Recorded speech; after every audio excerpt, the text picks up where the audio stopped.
First, it could be another 48 hours before tens of thousands of Australians are able to resume their travel plans. That troublesome ash cloud from the Chilean volcano is wreaking havoc on Australian airports, not to mention costing the economy millions. The disruption is so huge that there are now calls for Australia to adopt a monitoring system similar to one being used in the US and Europe. It could enable some planes to fly safely through low levels of ash instead of forcing the sort of shutdown we've seen today. Here's Natasha Johnson. It's a Virgin Australia guests travelling to Adelaide, Canberra or Albury today. We regret to advise that Qantas will not be operating flights to and from Sydney due to the volcanic ash. Going nowhere for the second time in less than a fortnight, the plans of thousands of travellers were thrown into chaos by a cloud of ash from a volcano on the other side of the world.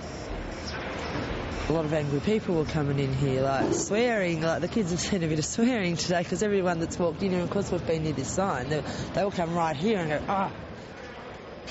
Tennille Stewart and her 3 children were due to fly home to Bunbury after a 6-week holiday in Tasmania. But they got only as far as Melbourne, and tonight they'll be sleeping in the terminal after their Tiger flight was grounded.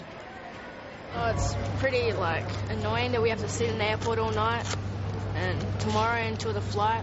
No bed. No bed, just on a chair. While some airlines provided accommodation and other assistance to stranded passengers, Tiger Airlines was only refunding or rescheduling tickets. And Tennille Stewart says she had barely enough money to buy her kids lunch, let alone pay for a place to stay. I'd be telling everyone that I know not ever to book a ticket with Tiger. No.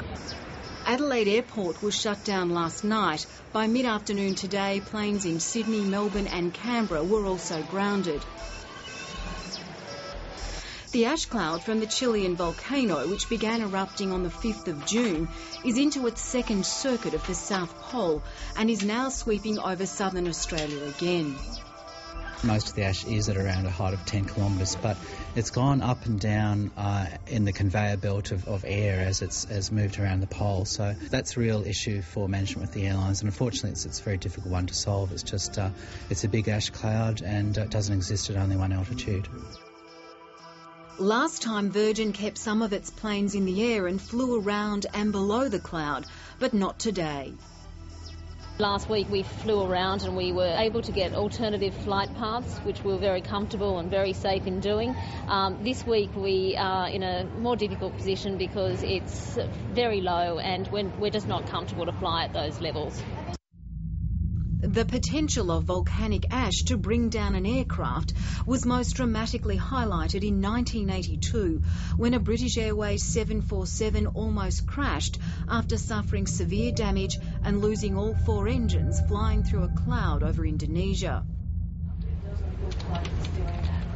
Since that narrow escape, there's been a major international effort to track volcanic ash. After the Icelandic volcano caused havoc to air travel in the Northern Hemisphere last year, the US and Europe introduced technology to measure the density of clouds and enable planes to sometimes fly through ash, according to Captain Richard Woodward from the International Federation of Airline Pilots. But Australia doesn't have that capability. The indications are that at low levels of ash concentration, levels we could barely see it with the human eye, are probably acceptable to fly through. May be safe but expensive, according to Peter Morosiki, a former Qantas engineering maintenance manager and now aviation lecturer.